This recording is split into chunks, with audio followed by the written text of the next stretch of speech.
नमस्कार। आज की वीडियो सर रतन टाटा के ऊपर है। इसमें रतन सर ने अपना पूरा एक्सपीरियंस बताया जब वो अमेरिका में थे अपने कॉलेज डेज में, और ये स्टोरी आपको इस बुक में द स्टोरी ऑफ टाटा इसके 3rd पार्ट में मिलेगी।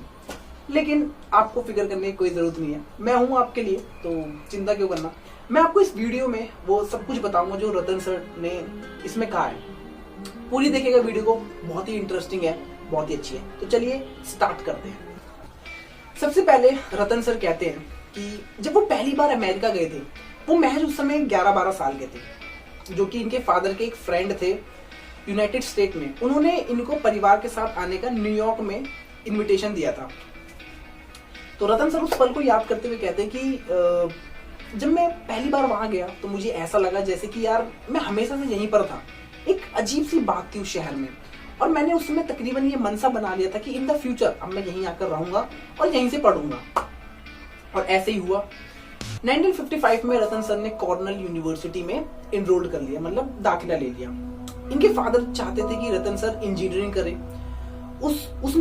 उसमें अपना करियर बनाया और उसमें अपनी डिग्री ले। जैसे कि टिपिकल हमारे पेरेंट्स होते हैं, वो भी यही सोचते हैं कि हमारा लड़का सरकारी नौकरी कर ले। कोई अगर साइंस ले रखा है तो वो सोचता है डॉक्टरी कर ले, एनडीए में चल जाए। मेरे पेरेंट्स इससे भी थोड़ा आगे सोचते हैं। वो कहते हैं कि एसी का काम सीख ले, गर्मी में काम आएगा। टिपिकल। तो इनके फादर भी ऐसे ही सोचते थे, और रतन सर भी यही चाहते थे शुरू में कि वो भी अपने फादर की विश पूरी करें।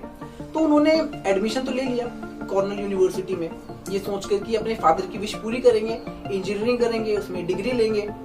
लेकिन यहाँ से फिर प्रॉब्लम चालू हुई। कुछ ही समय में रतन सर ये समझ गए कि भैया यार इंजीनियरिंग में लाइन है ही नहीं, मतलब मैं गलत ट्रैक पर आ गया हूँ, क्योंकि इनका मन ही नहीं लग रहा था उस फील्ड में। तो उस समय रतन सर ने एक बहुत ही क्रिटिकल डिसीजन लिया अपनी पढ़ाई को लेकर। उन्होंने इंजीनियरिंग छोड़कर आर्किटेक्चर में जाने का फैसला लिया, जो कि इनके फादर बिल्कुल भी नहीं चाहते थे। इसी पे रतन सर एक बात बोलते हैं जो कि इसमें बहुत अच्छी लिखी हुई है यंग स्टूडेंट्स के लिए और एंटरप्रेन्योर के लिए, कि do it because you have a passion for it. You have to have the passion to make a success of what you do. देखिए सिंपल सा मीनिंग यही है कि जो भी आपका पैशन है उसको फॉलो कीजिए, क्योंकि रतन सर ने भी बाद में अपना पैशन ही फॉलो किया।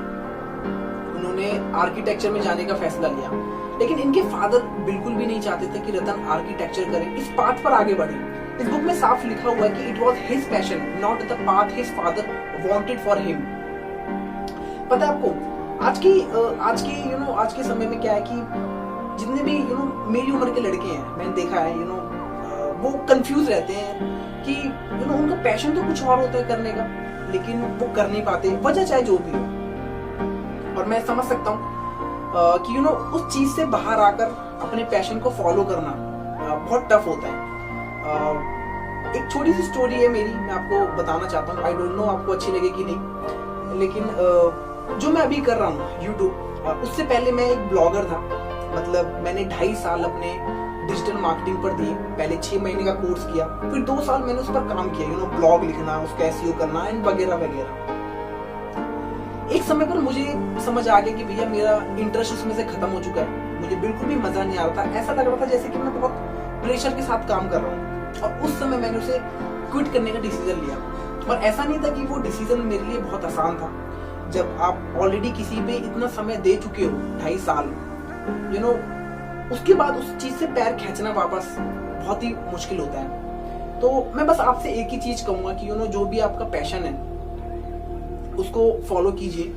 भले साइड बाय साइड रखिए, लेकिन कोशिश कीजिए करने की, क्योंकि इन द एंड आपको रिग्रेट के अलावा ना आपके पास कुछ भी नहीं बचेगा। खैर, अब आगे बढ़ते हैं। आगे रतन सर बताते हैं कि अमेरिका में रहते दौरान उन्होंने वहां पर बहुत सारी चीजें सीखी, जैसे कि बर्तन मांजना, अपना बेड कैसे बनाते हैं, इसके अलावा कार चलाना, प्लेन उड़ाना। मैं आपको बता दूं कि रतन सर एक स्किल पायलट भी हैं, जिन्होंने F-16 तक उड़ाया हुआ है, जो कि एक फाइटर प्लेन है। इसके अलावा रतन सर कहते हैं, जब मैं वहां पर था अपने कॉलेज डेज में अमेरिका में, तो एक फ्री ऑफ लाइफ जीता था। मतलब कोई बर्डन नहीं था, कोई टेंशन नहीं थी मेरे ऊपर। As a being of Tata, उस नाम का कोई इतना प्रेशर नहीं था मेरे ऊपर। तो जब रतन सर से पूछा गया कि आपको अमेरिका के बारे में सबसे ज्यादा क्या पसंद है, तो रतन सर कहते हैं जो चीज मुझे वहां की सबसे ज्यादा पसंद है और अभी भी है वो ये है कि अमेरिका उन जगहों में से है कि अगर आपके पास योग्यता और क्षमता है ना, तो आप कोई भी चीज पॉसिबल कर सकते हैं। ऐसा नहीं है कि वहां हर कोई सफल हो सकता है, लेकिन जो कोई भी कड़ी मेहनत करने और मेहनती होने के लिए तैयार है, उसके पास एक बहुत ही अच्छी अपॉर्चुनिटी है। यूनाइटेड स्टेट में इससे फर्क नहीं पड़ता आप कौन है, आप किसके बेटे हैं, आप कितने अमीर हैं। अगर आपके पास क्षमता है ना, तो आप जमीन से लेकर आसमान तक की ऊंचाई पर पहुंच सकते हैं। इसी पर रतन सर एक बहुत ही अच्छा एग्जाम्पल भी देते हैं। वे कहते हैं कि मुझे अभी भी याद है कि हमारे कॉलेज में एक स्टूडेंट हुआ करते थे जिनका नाम था चंग फिनी। तो उन्होंने एक छोटा सा बिजनेस स्टार्ट किया था सैंडविच बेचने का। तो क्या करते थे वो कि रात में तकरीबन 10-10 बजे कॉलेज कैंपस में चिल्लाते हुए आते थे, चंग हेयर विद सैंडविच, चंग हेयर विद सैंडविच। तो जब हम सब सुनते थे तो हम भागते हुए जाते थे और उनके सैंडविच हम खरीद कर खाते थे, जो कि बहुत ही डिलीशियस थे। और मैं आपको बता दूं कि वो आदमी एक बिलियनर रह चुका है, मतलब बिलियनर रह चुका है। इसका मतलब रिसेंटली मैंने एक फोर्ब्स की न्यूज में देखा कि उन्होंने अपनी सारी वेल्थ चैरिटी में डोनेट कर दी। तो इसी पे रतन सर कहते हैं कि ये सिर्फ अमेरिका में पॉसिबल हो सकता है कि एक सैंडविच बेचने वाला आदमी एक बिलियनर भी बन सकता है ना। एक अमेजिंग स्टोरी। जैसे कि रतन टाटा एक खुद इतने बड़े फिलैंथ्रोपिक है, ऐसे ही वो भी आदमी एक बहुत ही बड़ा फिलैंथ्रोपिक थे। तो ये वीडियो यही खत्म होती है, लेकिन जाते जाते मैं आपसे सवाल पूछना चाहता हूँ कि आपको अमेरिका के बारे में सबसे ज्यादा क्या पसंद है। मुझे कमेंट सेक्शन में जरूर बताइएगा, देखते हैं कि लोग क्या क्या कहते हैं। तब तक खुश रहें, मुस्कुराते रहें और जीवन में आगे बढ़ते रहें। जल्दी मिलेंगे अगली वीडियो में। जय हिंद।